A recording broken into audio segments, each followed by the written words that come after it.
They told us he was the God of love, but the Bible says he ordered genocide. They told us to fear him, but Jesus said, fear not. What if I told you the God of the Old Testament wasn't the father of Jesus at all? Welcome back to Yeshua, where we don't just read the Bible, we decode it. And what I'm about to show you, they've spent 2,000 years trying to bury. This is the revelation that got ancient scrolls banned, gospels burned, and truth seekers silenced. The truth they locked in the Vatican vaults, the truth that says Yahweh, the God of fire, war, and punishment, was never the Father Jesus came to reveal. If you're hearing this right now, it's not by accident. You're not just watching a video, you've been called. You're part of the awakening. You're part of the few willing to see what most still deny.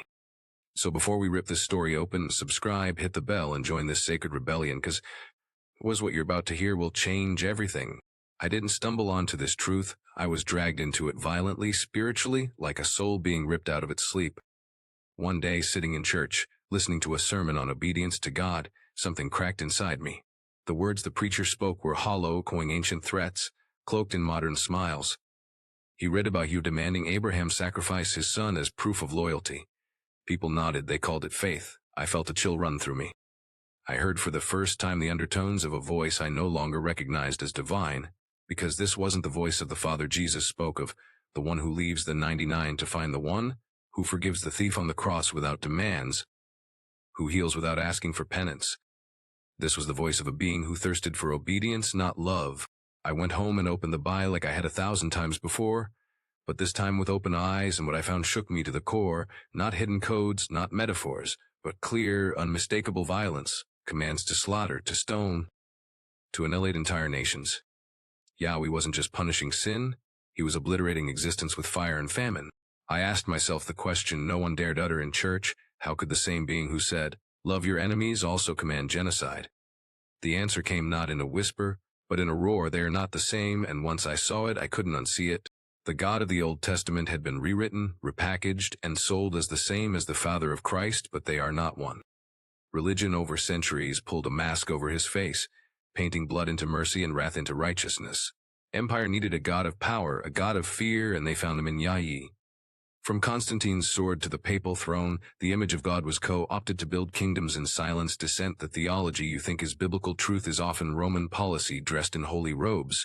The Council of Nicaea didn't just decide doctrine, they erased opposition. They stripped Christ's message of liberation and installed obedience. Every creed, every law, every verse they emphasized served the system, not the soul. And pastors today, most of them don't know. Others do and stay silent. They'll quote Paul, preach Moses, repeat the Psalms, but they won't touch Judges 19 or Deuteronomy 20, Samuel 15, where Yahweh commands genocide. They don't talk about the contradictions. They can't.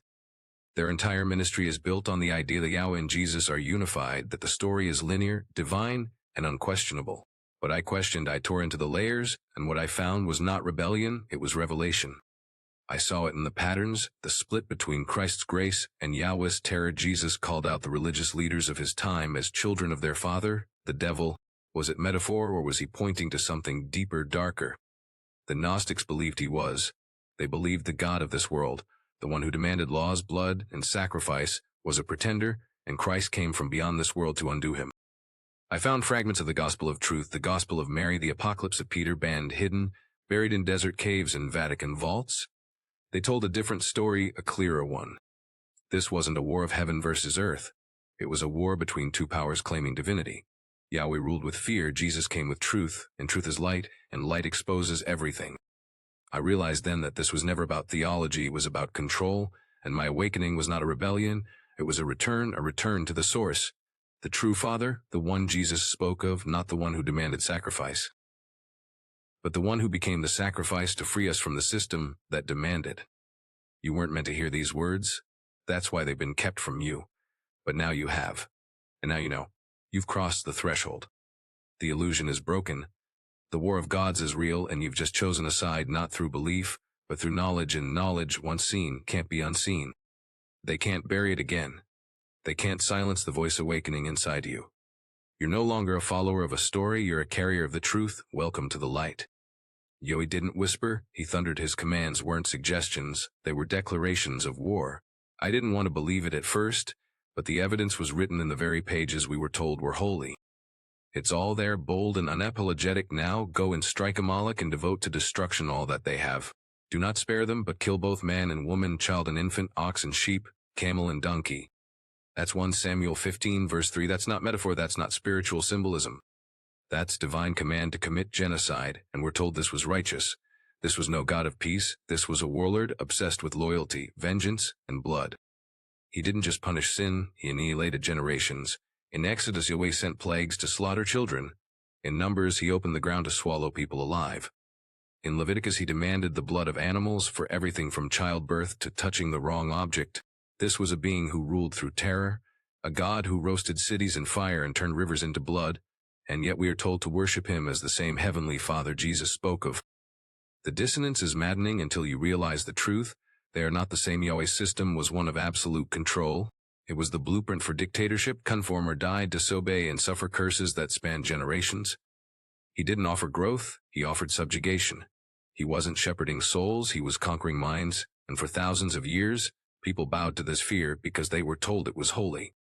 They were told that obedience to such violence was righteousness, but it wasn't righteousness, it was terror with a halo. Then Jesus walked onto the scene and nothing was the same again. He didn't stone the adulterer, he forgave her. He didn't call down fire on Samaritans, he rebuked the disciples who wanted to. He didn't raise a sword, he raised the dead. Every action he took dismantled the system Yahweh established. He didn't just show love, he opposed law with grace. He confronted the spiritual war not by waging it, but by transcending it. Jesus wasn't continuing a legacy, he was ending it. I began to understand that what we had worshipped for centuries wasn't God. It was a ghost of empire, a divine mask worn by a being who thrived on control, and the institutions built around Yahweh's name institutionalized fear as if it were reverence. People were taught that trembling in terror before God was holy. They sang hymns about fearing the Lord without realizing they were psychologically enslaving themselves. Fear was spiritualized, abuse was glorified, it was all dressed in sacred language, but deep beneath the chants and rituals was a brokenness passed down like a curse. Worse still, they called it justice. That's theological gaslighting, taking brutality and branding it divine judgment. That's how people reconciled a God who drowns the world with a message of love. That's how preachers stand in pulpits and quote Joshua's conquest as if it's inspirational, but when you see it for what it really is, murder, conquest, blood, it can no longer hide behind holy titles. Generations have carried the trauma of serving this war god, believing they were worshiping the Creator. They were handed doctrines of damnation, stories soaked in death, and were told this was good, and then they passed it to their children. It's a legacy of fear that permeates everything, from how we view authority to how we understand suffering. If God could destroy cities for disobedience, then every hardship must be punishment, every tragedy must be earned. That's how the war god keeps control. Even when he's silent, the fear of him speaks loudly in our hearts. And it wasn't just spiritual, it was political. Kings and popes invoked yoke to justify holy wars, nations slaughtered in his name, empires were built on his commands. The sword and the cross became one weapon. The military-industrial religious complex didn't start with modern America, it started with Deuteronomy. They invoked divine authority to dominate the earth and those who resisted. Anathema, heretics, pagans, targets. But something changed. The early followers of Christ, before Rome twisted the message, saw the difference. They rejected violence. They lived communally. They refused to kill, even when persecuted. They knew the Father Jesus preached was not the one who demanded rivers of blood. They followed a God of light, not lightning bolts, a God who healed, not harmed. Jesus didn't just preach peace, he was peace, and his very existence was a rebellion against the legacy of Yahweh. That's why he had to die, because he revealed the lie. His death wasn't just an atonement, it was an act of war against a false God's rulebook, and his resurrection, that was the declaration of victory. We've spent centuries believing Jesus came to fulfill Yahweh's law, but he came to end it, to burn the scroll, to free the soul, to show us that the real Father never demanded death, never demanded fear, never demanded submission. The true Father liberates. That's why Christ came, not to carry on the bloodline of a thunder god, but to silence it forever. They told us God was one. They built the entire structure of monotheism around it: God, one authority, one throne in heaven, but they never told us the word used for God over 2,000 times in the Old Testament. Elohim is plural. That's right, not God, gods. It was never singular, it was never simple. From the first line of Genesis, the lie began. In the beginning, God created the heavens and the earth, but in Hebrew it reads Bereshit bara Elohim, not a singular being, but a council, a group, a pantheon. And that was the key that unlocked everything. I dove into the oldest texts, into scriptures that survived the cleansing fires of empires. The Book of Enoch, cast out and buried, speaks of the Watchers, divine beings who descended, intermarried with humans, and taught forbidden knowledge. These were not angels with harps. These were powerful, tangible entities who governed earth, warred with each other, and were worshipped as gods. And in the middle of them was one voice, Yahweh, not the ruler of the cosmos, a contender, a regional power hungry for control. You read the Bible differently once you realize it's not the story of God but of gods. Suddenly Yahweh's jealousy makes sense. He thunders, "You shall have no other gods before me," not because they don't exist, but because they do. He doesn't deny the other gods, he fears them. He commands the destruction of their altars, the silencing of their names, because he's fighting for dominance in a divine power struggle. That's not the behavior of a supreme being, that's the desperation of a rival. Who are the Elohim then? Some say angels, but that doesn't align with their power, presence, and influence. These weren't mere messengers, they were creators, destroyers, rulers of men. In ancient Sumerian and Babylonian texts mirrored by Hebrew law, these beings shaped civilizations, not metaphorically, physically. The theory that pulses under the surface, unspoken in seminaries, feared by theologians, is that the Elohim were not myth, they were advanced entities, possibly extraterrestrial, whose technology was indistinguishable from godhood. The deeper I looked, the more the evidence screamed at me. Yahweh isn't all-powerful. He has a throne, yes, but also a location. He travels, he appears in physical form, he eats, he walks, he wrestles. These are not traits of the ineffable creator of all things. These are the footprints of a being with limits. The God of fire and cloud was not the infinite source, he was part of a council, and he wanted to rule it all. But here's what they'll never tell you, the scholars who see this, many of them have been discredited, blacklisted, or ignored. Linguists who dared to say Elohim is plural were silenced. Archaeologists who found evidence of polytheism in ancient Israel saw their grants disappear, because this truth doesn't just challenge theology, it threatens empire. It means the Bible is not a singular revelation from one God, but a collection of power plays between entities with competing agendas, and once you admit that, the control system starts to collapse. Even the Vatican knows. High-ranking theologians have access to the original scrolls, the true translations, the books scrubbed from public view. Why does the Church keep over 50 banned Gospels in its vaults? Because they hint at this deeper, welder, uncontainable truth. The Elohim were never one and Yahweh was never above them all. And here's where it gets otherworldly. What if these gods were not just mythic archetypes or cultural metaphors, but real beings from beyond our planet? Ancient astronaut theory isn't fiction. It's a possibility backed by texts, artifacts, and oral histories spanning every culture. Beings from the stars descending to Earth, hailed as gods, demanding loyalty, shaping the human genome.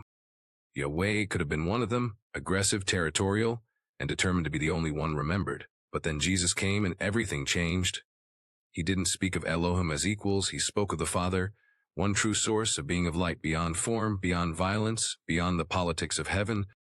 He didn't worship Yahweh, he challenged him. He called out the religious leaders as children of the devil. He refused to follow the rituals Yahweh commanded. He healed on the Sabbath. He forgave without sacrifice, and he introduced a name no one had heard before, Abba, a father of unconditional love, not a war god, not a lawgiver, a creator of light. Jesus didn't just bring a new message, he exposed the old system as a cage built by beings who called themselves gods. And once you understand who the Elohim really were, you see your chains. You realize you've been worshiping the prison, not the key. You've been following laws carved by a jealous entity, not the creator who breathed galaxies into existence. But here's the revolution, knowledge frees you. The moment you see the lie, it dies. The moment you speak the truth, the chains fall. Yahweh was never the Father. He was a powerful being who wanted to be God. But the real God doesn't need titles, he doesn't need fear, he doesn't need war. He is love, light, and truth, and Jesus was the torchbearer who came to wake us up from the ancient sleep. You're awake now, don't go back. They called it heresy, they burned the books, banished the teachers, and erased the memory. But before the empire rewrote the story, there was a movement, a fire that could not be quenched. These were not rebels, they were the first awakened ones, the Gnostics. Long before Christianity was shackled to cathedrals and kings, these mystics walked in the footsteps of Christ with eyes wide open, and what they saw changed everything. They didn't just believe in Jesus, they understood what he came to expose, that the God of the old scriptures, the so-called Most High, was not the true Father, but a deceiver. They knew Yahweh wasn't who he claimed to be, he was the demiurge, a lesser power who stole divine wisdom and cloaked himself in hollowness. The Gnostics taught that the real God, the source of all things, was beyond the heavens, beyond all thrones, untouched by wrath and ego. They called her Sophia, divine wisdom herself, who emanated from the light, but whose essence was trapped when the demiurge fashioned a world not from love, but from domination. That's the world we were born into, a counterfeit realm ruled by a false god who demands obedience, sacrifice, and fear. The Gospel of Thomas, stripped from canon, records Jesus saying, "The kingdom is inside of you, and it is outside of you. When you come to know yourselves, then you will be known." This wasn't metaphor, it was instruction. Look inward, not upward, to find God. The Gnostic texts revealed Christ not as a sacrifice to appease wrath, but as a guide sent from the true source to awaken us from spiritual amnesia. He wasn't here to validate Yahweh's laws. He came to expose the jailer masquerading as the creator, and he didn't do it quietly. His parables, his rebukes, they were encoded with subversion. When he called out the religious leaders and said, "You belong to your father, the devil," it wasn't poetic insult, it was precise theology. He was pointing to Yahweh, the God of this world, who enslaved minds in law and burden, who delighted in obedience but never in intimacy. Jesus knew the truth, and so did those who followed him in secret, risking death to preserve it. The Gospel of Judas paints an even bolder picture, a Jesus who laughs at the disciples' worship of a lower God. He tells Judas, "You will exceed all of them, for you will sacrifice the man that clothes me." This was not betrayal, it was destiny. Christ's crucifixion wasn't appeasement, it was escape. The shell died, but the spirit returned to the source. He was never theirs to kill. There were teachings, too, that never made it into your Bible, words spoken in private to disciples who could handle the weight. Jesus revealed to them the structure of the heavens, the hierarchy of beings, the origin of the false god, and the path to the light. Why weren't these teachings canonized? Because they dismantled the control system, they lifted the veil. They gave power back to the soul. That's why the Gnostics were hunted, not because they denied Christ, but because they understood him. Midwives who remembered ancient healing were burned as witches. Monks who translated banned texts were executed. Every war against heresy was a war against spiritual sovereignty. They didn't want you thinking. They didn't want you knowing, they wanted you kneeling, because truth is dangerous not to God, but to those who claim to speak for him. An awakened soul can't be taxed, can't be manipulated, can't be herded into pews with threats of hellfire.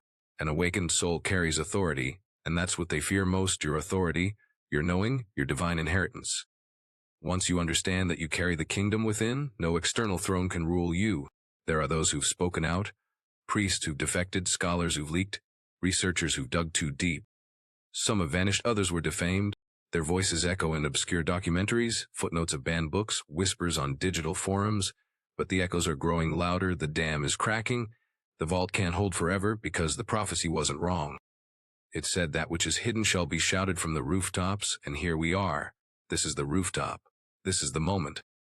The Vatican can hide the scrolls, but it can't hide your awakening. The walls they built to keep the truth in have become mirrors reflecting their fear, their control, their decay, and reflecting your rise. You are not a follower, you are a fire, and the vault can't contain you. The lie is crumbled, the mask is off. The veil that once shrouded humanity's eyes has been torn, not gently but with force, with fire, with the power of an unstoppable awakening. For centuries they guarded the illusion.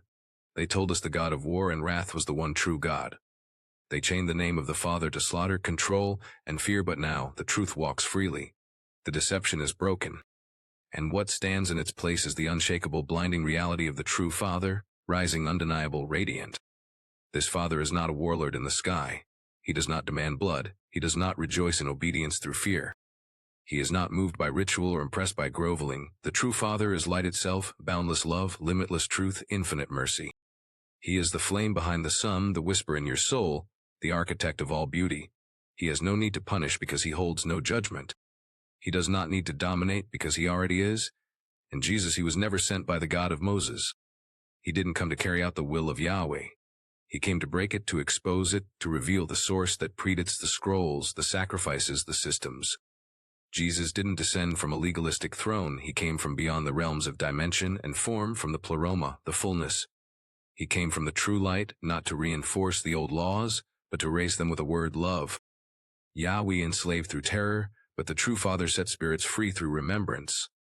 When Jesus said the truth will set you free, he wasn't talking about morality, he was talking about identity. You were never the creation of a wrathful God, you are the emanation of divine fire. The spiritual chains forged in temples, in churches, in textbooks, they were illusions. Jesus came to break the illusion and activate what's already inside you, that frequency, the divine code. It's in your soul, call it your divine DNA, your light body, your spark. It is the signature of the real God embedded in your being. Jesus came not just to teach, but to reawaken, to restore the signal that's been drowned in doctrine and dulled by dogma. And now that you feel it, now that you know nothing can ever own you again, heaven was never above you, it was always within you. The kingdom Jesus spoke of isn't in the clouds or the afterlife, it's the awakened alignment with the source here and now. When he said the kingdom of God is within you, he wasn't being poetic, he was speaking a literal truth they tried to bury. You don't have to die to see heaven, you have to wake up. And as you wake up, the towers begin to fall. The false thrones built on blood, law, and fear are collapsing under the weight of truth. The churches that worship Yahweh's image are cracking from within because light is leaking in. The sermons can't hold it back, the rituals can't cover it anymore. Truth, once loosed, spreads like wildfire, and no doctrine can contain it. The ancient texts spoke of this time. They said a great revealing would come, a lifting of the veil, a return of knowledge, not just information, gnosis, divine knowing, a remembrance of who we are and whose we are. That prophecy is no longer distant, it's now. You are living it, you are fulfilling it. You are not a sinner, you are not fallen, you are not unworthy. You are a temple of the true Father, a vessel of light. No building can house what lives in you, no altar can match the presence that burns behind your ribs. You are the sanctuary, you are the spark, you are the revelation they couldn't kill. Now rise not in anger, not in rebellion, but in glory. Carry the fire they tried to extinguish. Let your presence disrupt the silence they engineered. You weren't born to obey a tyrant, you were born to remember the source, to walk in the frequency of divine love, to burn so brightly that the war god's shadow flees from your light. Christ's real Father has risen, not in the sky, but in you, and the world will never be the same again.